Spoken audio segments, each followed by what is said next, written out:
Imagine waking up as a queen and discovering that your palace smells worse than a stable. If you found comfort in this quiet tale, consider subscribing to the channel and leaving a like. More stories are on the way. The candle in your hand barely cuts through the darkness. Cold moisture clings to the stone walls, and somewhere beneath your feet, under the rushes and dried herbs scattered across the floor, something rustles in the straw. You are standing inside the private chamber of a queen in the year 1350. The air is thick with the smell of tallow smoke, unwashed wool, and the faint sourness of bodies that have not truly been cleaned for months. You absent-mindedly scratch your scalp. Your fingers come away with something moving between them. This is not a peasant's hovel. This is the bedchamber of one of the most powerful women in England. And her hygiene, by every modern standard, would make you gag before you even crossed the threshold. What you are about to discover about how queens lived, bathed, and battled filth during the 14th century will forever change the way you think about a simple hot shower. Could you survive a single week without running water? Without modern soap? Without toothpaste? Without toilet paper? Surrounded by lice that infested even royal hair? Could you endure a chamber scented with vinegar and rose water, barely masking the unmistakable stench of unwashed bodies and overflowing chamber pots? Close your eyes and imagine waking at dawn inside a cold stone tower. 3 layers of wool cannot keep out the chill. Before you even rise from a straw-filled mattress crawling with fleas, the taste of stale bread and sour ale lingers in your mouth. There is something about the year 1350 that almost no one tells you. Something that contradicts everything you assume about royalty and cleanliness. By the end of this story, you will understand why even a queen's skin revealed the struggle of an entire civilization fighting an invisible war it did not yet understand. The year is 1350, and England has just clawed its way through the greatest catastrophe in its recorded history. The Black Death arrived in 1348, and by the time it loosened its grip around 1350, somewhere between 1/3 and 1/2 of England's population lay dead in mass graves, plague pits, and hastily blessed churchyards. Before the plague, England's population was estimated at around 5 to 6 million people. Within just 2 years, millions had perished. For those who survived childhood, the average life expectancy of a commoner was only about 35 years. Even among the nobility, who ate better and lived in warmer stone residences, reaching the age of 40 was considered a respectable old age. Society was organized like a pyramid of obligation. At the summit stood the king and queen. Beneath them came the great lords and bishops, followed by knights and lesser gentry. At the very bottom stood the overwhelming majority, the peasants and serfs who worked the land in exchange for protection and the right to survive. Queen Philippa of Hainaut, the wife of King Edward III, stood near the very top of this hierarchy in 1350. She was renowned for her generosity and her patronage of scholars. Yet even she could not escape one universal medieval reality. Hygiene as a science simply did not exist. Across the Channel, physicians such as Gilbertus Anglicus, the English author of the influential medical Compendium Medicinae, taught that disease spread through poisonous air, known as miasma, rather than through the layers of filth coating nearly every surface a person touched. Social rank mattered enormously when it came to cleanliness. Access to fresh linen, perfumed water, and private latrines was a privilege enjoyed almost exclusively by the wealthy. Yet even those luxuries formed only a fragile veneer over living conditions that would horrify anyone today. Picture the Queen rising before dawn in her chamber at Windsor or Eltham Palace. There is no running water anywhere in the castle. A servant carries in a basin of water heated over an open fire. The precious water is used only for washing the hands and face because medieval medicine genuinely believed that immersing the entire body in water opened the pores, allowing disease to pass directly into the bloodstream. Full-body bathing for anyone, even royalty, happened perhaps a handful of times a year.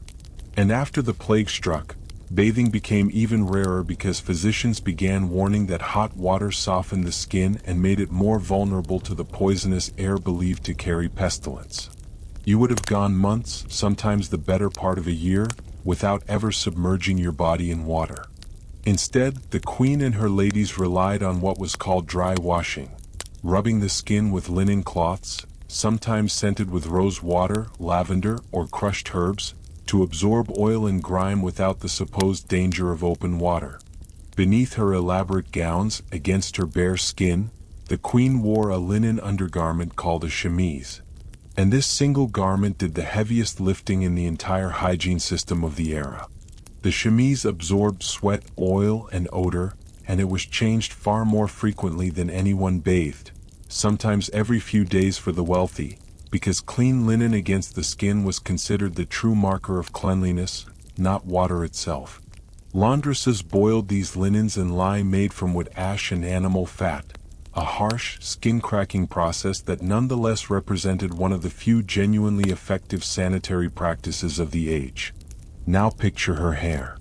Queen Philippa's hair, like that of every woman of her station, was almost never washed with anything resembling shampoo. Instead, servants used fine-toothed combs to pick lice in their eggs, called nits, out of the scalp strand by strand. Lice were not a sign of poverty in the 14th century. They were a universal condition of being alive. Archaeological digs at medieval sites consistently find delicate bone combs buried alongside the remains of even the wealthiest individuals, proof that nobody, not king nor queen nor bishop, escaped the crawling itch of parasites in their hair. Surviving household accounts from noble English families list payments to servants specifically tasked with delousing, and some records even mention special combs reserved exclusively for the lady of the house, suggesting an awareness of infestation so constant that it required dedicated staff. Beyond lice, fleas thrived in the straw-filled mattresses, the woolen hangings, and the rush-strewn floors of every castle in England, biting through the night regardless of a person's title. The rushes themselves, sweet-smelling herbs like meadowsweet and lavender scattered across stone floors to mask odor and cushion footsteps, were changed only occasionally, meaning that beneath the fresh top layer often lay weeks of accumulated filth, spilled food, animal droppings from hunting dogs allowed indoors, and human waste from careless visitors, all quietly rotting beneath fragrant herbs that fooled the nose but did nothing for the body. Consider the matter of teeth. There was no toothbrush as you know it. The wealthy chewed on hazel twigs, frayed at one end into crude bristles, or rubbed their teeth with a cloth dipped in salt, wine, or crushed herbs like mint and sage. Sugar was an extraordinarily expensive imported luxury in 1350, meaning the wealthy, who could actually afford it, often suffered worse tooth decay than peasants who survived on coarse bread and vegetables. Surviving medieval skeletons of aristocrats frequently show abscesses, severe decay, and teeth worn down to painful stumps. Toothache was treated with remedies as bizarre as drilling into the offending tooth, applying heated metal to numb the area, or packing the cavity with a paste of herbs and sometimes crushed insects. Bad breath, called photor in period medical texts, was simply an accepted feature of close conversation, masked as best as possible with cloves, mint leaves, or sips of wine, but never cured at the source. Now turn to the most intimate and most overlooked aspect of castle life, the toilet itself. Castles like Windsor contained small stone alcoves called garderobes, essentially a stone seat positioned over a long vertical shaft that dropped waste directly into the moat, a cesspit, or sometimes simply down the outer wall of the castle below. Imagine sitting on cold stone in the dead of winter, the wind howling up through the shaft directly against your bare skin, while the smell of centuries of accumulated waste rose to meet you. There was no toilet paper. Depending on your station, you used handles of hay, moss, leaves, or for the truly wealthy, scraps of wool or linen, which were then discarded or in some recorded cases, among the extremely poor, rinsed and reused. The garderobe's name itself, meaning to guard one's robes, came from the practice of hanging clothing inside these foul-smelling chambers, because the ammonia-rich fumes from accumulated urine were believed correctly as it turns out to kill moths and lice that infested fabric. Queen Philippa's own garter robe would have connected to a shaft eventually emptied by servants, called gong farmers, men whose entire profession involved removing solid waste from cesspits by hand, work so universally reviled that they were often only permitted to operate at night and were sometimes legally barred from certain town gates during daylight hours. The irony is staggering when you consider it. The Queen's waste traveled through stone built by master masons, past tapestries worth more than entire villages, yet ended in the same fundamental disposal system as that of the lowest surf, gravity, and a hole in the ground. Menstruation presented its own brutal challenge inside the castle walls. Women of every class managed monthly bleeding with folded linen rags, washed and reused repeatedly with no reliable disposal method beyond burning or burying. Medical texts of the period, drawing on ancient humor theory, inherited from Galen and Hippocrates, describe menstrual blood as a poisonous excess the female body needed to purge, and some physicians genuinely believed that men rating women's gaze could spoil mirrors or sour milk. The Queen, despite her status, navigated this monthly reality with the same rags, the same discomfort, and the same lack of any pain relief beyond herbal teas made from chamomile, mugwort, or pennyroyal, herbs whose efficacy ranged from mildly soothing to genuinely dangerous if taken in excess. Childbirth multiplied every hygienic horror tenfold. When a queen went into labor, she retired to a specially prepared birthing chamber, windows often covered and air kept deliberately warm and closed based on the belief that cold air endangered both mother and child. Midwives, never university-trained physicians who were almost universally male and rarely present at births, managed the entire process using hands that had, by any modern standard, never been adequately washed, working amid linen soaked in blood, sweat, and amniotic fluid that could not be properly sanitized between uses. Purple fever, an infection caused by exactly the kind of unsanitary conditions present in every birthing chamber of the era, killed mothers across every social class with horrifying regularity, and infant mortality in the 14th century is estimated at somewhere between 30 and 50% before the age of 5, meaning a queen giving birth faced odds that would terrify any modern parent. Queen Philippa herself bore 13 children across her marriage to Edward III, and several of them died young, a grief she shared with mothers across every rung of the social ladder. Proof that the plague of poor hygiene respected no crown. Skin conditions tell their own visceral story. Scabs caused by microscopic mites burrowing into the skin was so common it was simply called the itch, and treated with sulfur ointments that burned as much as they soothed. Boils, abscesses, and weeping sores appeared regularly even among the nobility, treated with tices of bread, milk, herbs, or in more desperate cases, the application of leeches to draw out what physicians believed was corrupted blood.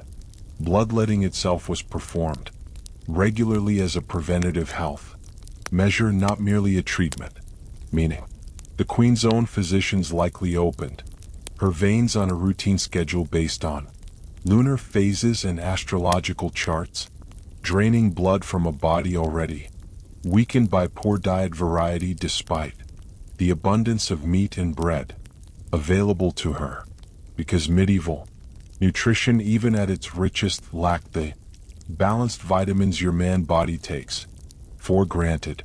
Now picture an actual scene unfolding inside Windsor Castle on a winter evening in 1350.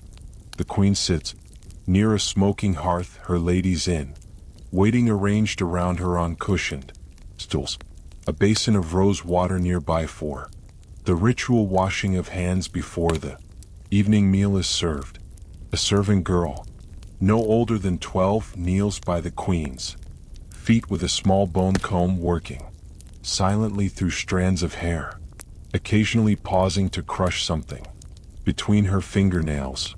Outside the thick stone walls, snow falls over a courtyard where dogs root through frozen mud for scraps, and somewhere below, in the depths of the castle, a gong farmer empties a cesspit by torchlight, because the smell during daylight hours had become unbearable to passers-by. The queen reaches for a small pouch of dried lavender and presses it briefly to her nose before continuing her conversation about a matter of court diplomacy, utterly unbothered by an itch beneath her left arm that she has long since learned to ignore. This was not deprivation in her mind. This was simply how the world smelled, how bodies felt, how every single day unfolded for every person she had ever known. The consequences of this universal lack of hygiene rippled across every level of society and shaped the entire trajectory of medieval life expectancy. Diseases spread by lice, particularly typhus, killed indiscriminately, and fleas carried on rats were the very mechanism by which the Black Death itself had annihilated a third of Europe just 2 years before this story takes place. Dysentery and other waterborne illnesses spread through contaminated wells and rivers used simultaneously for drinking, washing, and waste disposal, killed thousands annually with what we would now recognize as entirely preventable infections. Infant mortality remained catastrophically high precisely because newborns delivered into unsanitary birthing chambers and handled by unwashed hands had no immune resistance to the bacteria swarming every surface they touched. The irony at the absolute center of this entire period is brutal in its simplicity. The very practices believed to protect health, the avoidance of water, the belief in miasma over microbes, the trust in bloodletting over rest actively accelerated the spread of the diseases people feared most. Medieval physicians were not foolish men. They were working with the best theoretical framework available to them, inherited from ancient Greek and Roman medicine, and they had no concept of germs, no microscope, no understanding that the invisible world crawling across every surface was the true enemy, not bad smells drifting on cursed winds. And yet, despite every horror described here, the people of 1350, queen and peasant alike, were not merely victims cowering in filth. They built entire systems of herbal medicine that centuries later modern pharmacology would validate as genuinely effective. Willow bark for pain relief, the same compound later synthesized into aspirin. Garlic for its real antimicrobial properties, and honey, which modern science now confirms has natural antibacterial qualities, used to dress wounds across medieval Europe. Queen Philippa herself was known as a patron of learning, supporting scholars, and founding what would become Queen's College at Oxford, proof that even amid universal filth, the medieval mind pursued knowledge, beauty, and meaning with extraordinary determination. Castle life included music played on lutes and harps in the evening, elaborate feasts celebrating saints' days, embroidery work of staggering skill stitched by candle light, and a deep communal faith that gave structure and comfort against the constant presence of death. These people laughed, fell in love, raised children with fierce devotion, and found genuine joy in small comforts: a warm fire, a cup of spiced wine, a song remembered from childhood, even as their bodies carried parasites and their air carried odors that would make a modern person retch within seconds. Here is the secret hiding inside this entire grim portrait, the very filth and disease that defined 1350 became centuries later the spark that ignited modern hygiene, science, the catastrophic death toll of the Black Death and the repeated waves of plague that followed it forced European thinkers eventually centuries later to question miasma theory entirely, the eventual rise of germ theory in the 19th century championed by scientists like Louis Pasteur did not emerge in a vacuum. It emerged because humanity had spent 500 years accumulating catastrophic evidence that something invisible, something beyond bad smells was killing people in horrifyingly predictable patterns. Every plague pit dug in 1350, every queen scratching at lice in her own hair, every gong farmer emptying waste by torchlight became an unwitting data point in a centuries-long experiment that eventually produced soap.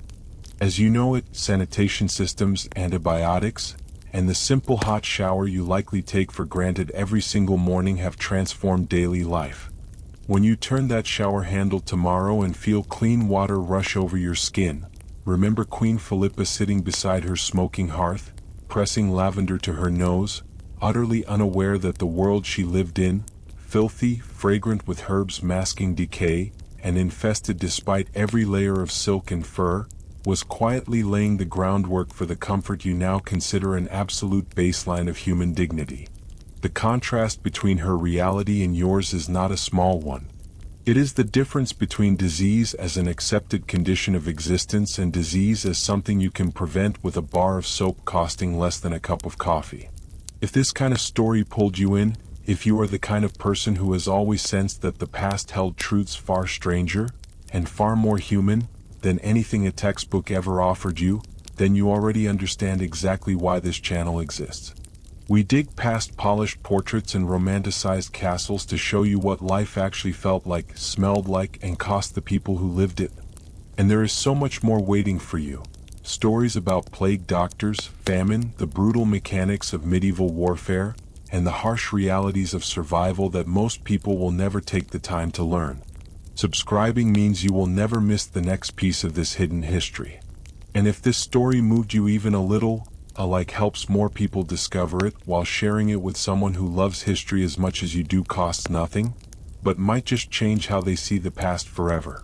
The Queen's chamber has long since crumbled to dust, but the lessons written into her itching scalp and her unwashed skin became the quiet foundation of every modern comfort you now consider beneath notice. And that is the strange, humbling truth history rarely tells you out loud.